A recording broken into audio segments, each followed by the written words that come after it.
Hello everyone, I have 13 minutes left, so I'm going to go over and make a little recession diary of how I survive as efficiently as possible. So basically I have a can of chicken noodles that was donated, a can of sweet corn, and a can of cream of chicken that was donated from I think it's the church, and I added all these together in one can.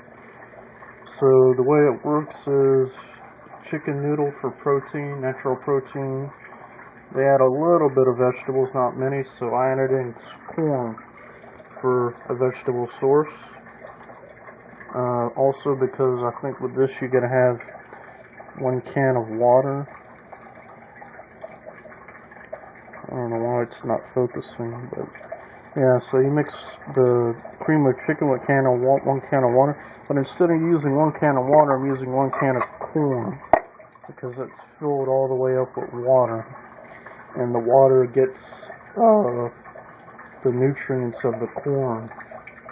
And the reason why I added corn in the cream of chicken and the chicken noodle soup is because it goes well together, for one reason.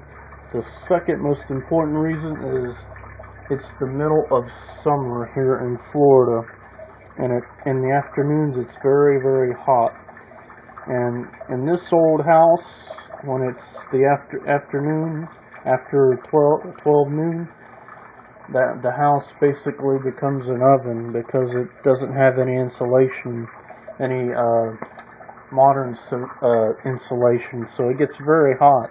And once it gets hot inside our house, it stays hot. The ACs help a little bit, but like in my room, it's around 85 now, and I have the AC running on high. So you can imagine how hot it gets in this house. It's an old house. It isn't designed to be very heat efficient. Heat and cool efficient. So I'm going to turn this on all the way up. So basically that's the chicken, the cream of chicken. And by the way, I think it's been about, I think it may be about 20 years since I've had cream of chicken. So this is going to be something new for me, but I put it all in one pot. And this is going to be my source of nutrients for today and tomorrow for dinner. For dinner today, and then for tomorrow as leftovers, I'll just heat it up again, or I'll put it in the refrigerator. And then when I'm ready to eat again tomorrow, I'll take it out of the refrigerator.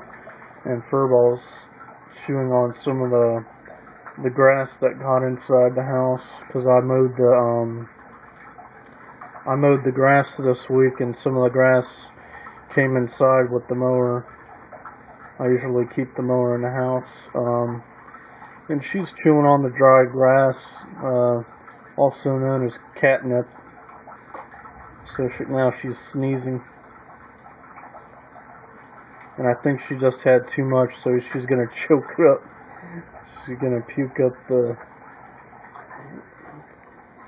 So this is Yep. Well, looks like she isn't going to puke it up after all. But usually if she eats too much, she'll puke it up. So you can see her, she's chewing the... Let's see if the zoom works. Yeah, you can see her chewing and eating it.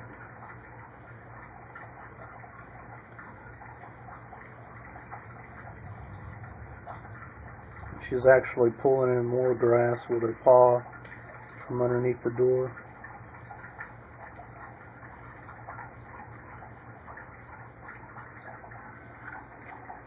And I guess my talking kind of bothered her a little bit. So she's going to lay down, probably.